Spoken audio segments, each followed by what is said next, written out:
on peut déjà vivre du fait qu'on raconte des blagues. Déjà ça pour moi c'est une dinguerie. C'est magique aussi, ça n'a aucun sens. Et en plus là maintenant moi je commence à voyager grâce à ça. Et donc en fait moi si je peux juste encore plus voyager, aller dans d'autres villes, rencontrer encore plus de gens, moi je vis ma meilleure vie. Dimanche matin avec Fun Radio et on va parler de Namur is a Joke, justement festival qui mêle humour, qui mêle un petit peu musique. Et pour en parler ce matin, on est ravis d'accueillir Axel et Juan. Voilà. Ouais. C'est comme ça, c'est bien, on est sûr. Hein. Adèle et Juan. Voilà, oui, voilà. Bienvenue chez Fun Radio. Merci. Ça a été pour se réveiller ce matin si tôt un dimanche. Bon, ça va. Vous êtes des leftards ou des... Se lève tard, mais le dimanche, on a l'habitude de se lever tôt pour aller faire du foot avec Adèle. Exactement. Et pour écouter Fun Radio en plus. Exactement. Voilà. Est-ce que vous pouvez vous présenter un peu façon Wikipédia quelques petits mots justement pour définir Juan, 1m94, je sais pas si mettre ça sur Wikipédia. Oh, toujours, c'est toujours intéressant. Hein. 22 février 96, XL, belge et portugais et serbe. Voilà, ça c'est Wikipédia, hein, basiquement. Ouais, Adèle, nom féminin, utilisé à tort par mes parents. Comme on le sait, stand-up en 2018-2019. Longue carrière dans l'indécision la plus totale, le titre de son spectacle. On a choisi un bon titre. Je suis en train de parler comme un joueur de foot plus qu'autre chose là. On est très content à la fin d'avoir terminé avec les 3 points quoi. C'est la victoire qui importe. Hein. Ça va être qui importe. Et justement, donc on en parlait, festival qui a été lancé par Guillaume Voudétan. Comment est-ce que vous avez été contacté par lui justement ? Alors Adèle, je te laisse répondre en premier. Moi, j'avais participé au premier concours Joke une fois, de la toute première édition du Namur is a Joke, avec Sacha Ferrat, je me rappelle. Et c'est lui qui avait remporté le concours, mais du coup, après l'année d'après, Guillaume m'a contacté, parce que j'avais fait la première partie de Sacha. Et il m'a dit, bah, tu sais quoi, on se programme pas ton spectacle l'année prochaine, et donc c'est parti, quoi. J'étais trop content. Ouais. Et moi, j'étais en première partie de Sacha il y a genre plus d'1 an. Et je pense qu'il y avait toute l'équipe de Guillaume qui était là. Ils m'ont vu, ils m'ont dit, c'est bien ce que tu fais. C'est chaud jouer chez nous. Et voilà. Et vous aurez envie de dire quoi justement à Guillaume là maintenant ? Bah, merci pour la confiance. Sympa la force. Ouais, il est justement avec nous, Guillaume qui est avec nous ce matin. Non. Allô ? Et oui. Ah voilà, quand même. C'est un petit peu rendormi. Bienvenue sur Fun. Salut les copains. Coucou. Alors comment est-ce qu'on se sent justement à quelques jours justement du lancement pour cette nouvelle édition ? Je t'avoue que là, on est sur tous les fronts en même temps. On a Jarry qui est en pré-opening du festival le 14 mars. Et puis on enchaîne dès le 20 mars avec le gala télé et puis tout le reste du festival. Donc là, on est tous en burn-out et on essaye de pas s'entretuer. Et je suppose que sur le moment, une fois que l'événement arrive, etc., il y a quand même une excitation assez intéressante de lancer un tel projet aussi. Hein.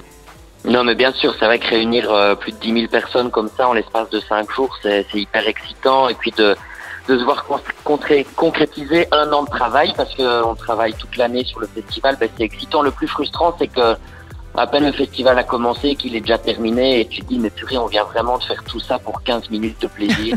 Et oui, et on recommence l'année suivante.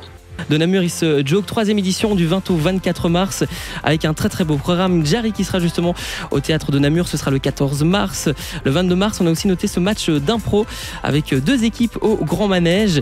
Et puis voilà, c'est déjà quand même effectivement la 3e édition, pas mal de belles surprises. Guillaume qui est aussi avec nous. Comment est-ce que est venue justement l'idée de réaliser un tel festival qui mélange un petit peu humour et musique justement? C'est assez inédit en plus, hein. Ben oui, en fait, j'étais bloqué chez moi pendant la pandémie et je voyais tous les événements qui s'annulaient. Et puis je me suis rappelé que j'avais toujours en tête d'organiser un festival d'humour pour Namur, parce que tout le monde sait que je suis un peu fou amoureux de ma ville. Et on l'a mis sur papier. Puis j'ai été voir le bourgmestre. Et je pense qu'il m'a pris pour un taré, puisque tous les lieux fermaient dans toute la Belgique. Et moi, je lui demandais d'ouvrir un festival. Mais il m'a dit oui, et donc dès que j'ai eu le feu vert, j'ai constitué une petite équipe et puis c'est parti dans tous les sens et on a réussi à consolider un projet solide et qui est en train de s'installer dans le temps, qui fait de plus en plus parler de lui. On rentre en négociation avec des festivals en Suisse, en France, au Québec pour se partager tous les artistes et essayer de faire briller tous les talents qui existent. Et on peut avoir toutes les têtes d'affiche du monde. Nous, on peut revendiquer qu'on a 70% de découverte et d'émergence. Et c'est ça, pour moi, la vraie magie d'un festival, quoi. Mais justement, il y a effectivement ce mélange entre des grands noms, des noms assez connus, et puis aussi cette nouvelle génération qui commence peu à peu à être connue. C'est important d'avoir ce mélange. Bah oui, franchement, je pourrais faire une programmation 100% belge, que la programmation aurait de la gueule aux yeux du grand public, tellement on a de plus en plus de visages en Belgique. Bon, on a toujours 10 ans de retard sur les autres pays, puisque on installe enfin des comédie clubs partout dans tout le pays. Mais c'est génial de se dire que dans des grosses villes comme Bruxelles, même Liège, on peut aller voir 2-3 stand-uppers sur la même soirée dans 3 lieux différents. Et ça, c'est hyper riche et c'est génial pour des programmateurs de festivals de se dire qu'ils peuvent compter sur des dizaines et dizaines de nouveaux visages, quoi. Et pour vous, ça fait quoi justement d'être en face de tels noms?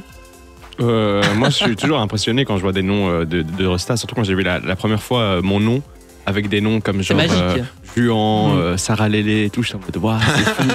C'est pas ce resta là dont on parlait, je crois. Ah merde, ok, d'accord. Non, en vrai, quand j'avais vu Anthony Cavana, c'est là où moi ça m'a fait un petit truc parce que j'avais été voir tous ces spectacles quand j'étais petit et tout. J'ai bouffé ces trucs. Il y a un lien avec l'enfance aussi, je suppose. Hein. Ouais, hyper. Tu vois des noms de gens qui t'ont un peu inspiré, puis tu te dis. Ah ouais, bon, peut-être un jour ce sera moi le nom en grand, mais là pour l'instant je partage déjà un truc avec eux et on fait plus ou moins le même métier. Là nous on est en police 10, eux ils sont en police 24, mais un jour peut-être on va passer en 12. Bientôt en police 24. Vous avez fait d'ailleurs des premières parties évidemment. Ouais. Alors Axel, toi t'as fait Florence Mendes, Jérémy Crederville qu'on connaît bien parce que c'est la voix off en plus de Fun Radio, Laura Lone, Fanny Ruet pour toi. Ça fait quoi aussi d'être en première partie de, encore une fois, tous ces artistes que vous connaissez depuis pas mal d'années maintenant? Bah, c'est toujours la première fois, c'est toujours un peu stressant parce que c'est potentiellement aussi la première fois qu'ils te voient peut-être en fonction de comment t'as été plugué dessus et t'es toujours un peu en mode faut pas que je me rate quoi.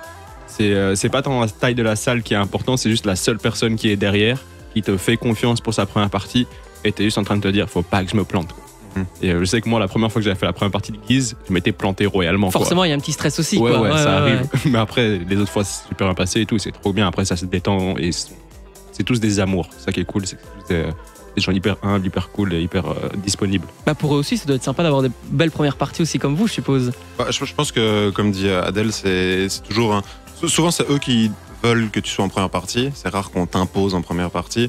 Donc souvent c'est eux qui veulent te donner de la force. Et donc pour eux, c'est cool d'avoir des gens en qui ils ont confiance, qu'ils ont déjà vu, qu'ils aiment bien et tout. À chaque fois, c'est un petit stress, mais à chaque fois, on se dit ah bah on est back-up par quelqu'un qui a confiance en nous, quoi. Guillaume qui est aussi avec nous, c'est toi qui organise justement ce festival qui va justement se dérouler dans plusieurs lieux de Namur, comme le Casino, en nouveauté d'ailleurs. Hein. Oui, on a plus d'une dizaine de lieux partenaires dans toute la ville. On a commencé avec 6 ou 7 et là bientôt on sera à 12-13, donc c'est génial de se dire qu'il y a autant de lieux qui sont susceptibles d'acquérir des spectacles dans une si petite ville. Et donc on a déposé nos bagages un peu partout, dont le Casino. Le Casino qui est une toute nouvelle infrastructure, donc il va loger tous les artistes étrangers. Il va recevoir une soirée de gala Joke XXL avec tous les gros noms belges de l'humour. Et puis une soirée B2B aussi avec tous les entrepreneurs namurois et wallons.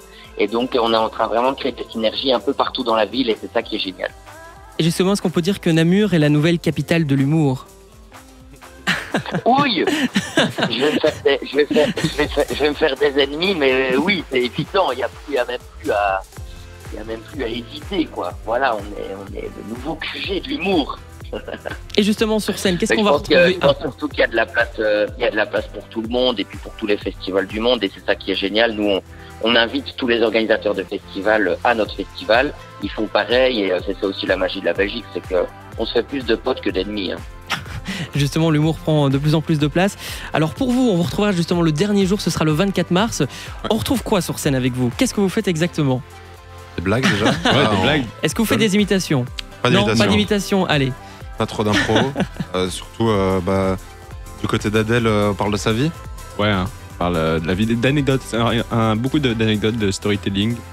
De bêtises qui me sont arrivées quand j'étais jeune. Et forcément, tu as noté un peu tout cela, tu t'es dit, allez, je vais une fois le raconter. Ouais, exactement. Il y a des trucs qui étaient notés, et puis il y a des anecdotes, juste c'était des trucs que je racontais souvent. Tu sais, on a tous cette même histoire qu'on raconte à tout le monde, qu'on saoule, et que nos oncles, nos tantes, ils connaissent par cœur, nos potes aussi. Et en fait, je me suis dit, en fait, je peux faire de l'argent avec ça, let's go, quoi, tu vois. Et donc, c'est drôle, c'est sympa. Je pense que c'est la meilleure description de mon spectacle. C'est drôle et c'est sympa. Rendez-vous le 24 mars. Tu as un complément justement de ce qu'il fait ou moi, c'est un peu dans la même veine ? Moi, j'ai aussi des anecdotes qui me sont arrivées. Le tout début, quand j'ai voulu me lancer en stand-up, c'est parce qu'il m'est arrivé une petite dinguerie avec mon père qui aujourd'hui va bien et tout, mais il a fait un AVC. Et la situation était un peu particulière et c'est ça qui m'a donné envie de me lancer sur scène en me disant la vie elle est courte, il faut faire des trucs. Et puis en fait, moi j'ai toujours eu une façon de réfléchir un peu singulière et donc c'est surtout des façons de penser sur un sujet particulier aujourd'hui. Savoir est-ce que j'ai envie d'avoir un enfant ou pas, et toutes les raisons pour lesquelles j'ai envie ou non d'avoir un enfant, en passant par ce soit l'écologie qui est hyper banale, mais à l'importance de l'astrologie dans la société. Et ça, c'est des choses qui, moi, aujourd'hui, me font réfléchir, parce que tous mes potes commencent à faire cette erreur-là d'avoir des enfants. Je vous donne l'indice sur ma décision finale, mais voilà, c'est un peu ça le spectacle pour l'instant. Et petite question, entretien d'embauche, dans 10 ans, vous voyez où? Oh Bonne question, hein. Un Namur is a Joke, avec le 3e spectacle. En police 42. En tête d'affiche. En police 70. Ok. 70, il va falloir plus qu'une affiche alors, Guillaume. Dans 10 ans, je sais pas si vous avez des rêves ou pas en particulier, par exemple. Ouais, bah toujours. Aujourd'hui, on a la chance, Adèle et moi, d'en vivre ici à Bruxelles, ce qui est déjà un luxe parmi les humoristes. Donc, déjà, continuer à pouvoir en vivre, continuer à pouvoir faire des blagues. Moi, j'ai la chance d'avoir aussi plein de projets sur le côté, continuer à faire développer ces projets-là, continuer à faire développer l'humour. Et l'importance de continuer à partager. Guillaume en parlait, de faire venir des gens, bouger et créer un grand réseau. Je trouve ça hyper important dans le métier qu'on fait. C'est aller chercher le réseau, la connexion. Et je crois que pouvoir avoir joué partout en francophonie, c'est l'objectif. Ouais, C'est je le pense, lien aussi, hein. c'est le gros truc, parce que déjà, en vrai, comme il a dit, on peut déjà vivre du fait qu'on raconte des blagues. Déjà, ça, pour moi, c'est une dinguerie. C'est magique aussi, ça n'a aucun sens. Et en plus, là, maintenant, moi, je commence à voyager grâce à ça. Et donc, en fait, moi, si je peux juste encore plus voyager, aller dans d'autres villes, rencontrer encore plus de gens, moi, je vis ma meilleure vie. Ouais, c'est C'est tout ce qu'on vous souhaite. Et puis, Merci on beaucoup. vous Merci. reverra dans 10 ans, j'espère. Avec Pour votre plaisir. grand spectacle partout dans le monde. On se donne rendez-vous. Évidemment. 20 au 24 mars, évidemment, Namur is a Joke, 3e édition à suivre à Namur. Merci d'avoir été avec nous. Merci Merci à Guillaume. vous. Merci les copains. Et je suis devant les pointages. Il faut que les gens se dépêchent parce que Jean et Adèle, ça sera vite complet. Ça cartonne. Ça hein. part. Merci beaucoup. Merci à vous, merci d'avoir été avec nous ce matin. On vous retrouve très vite, évidemment, Namur is a Joke, ce sera à la fin du mois.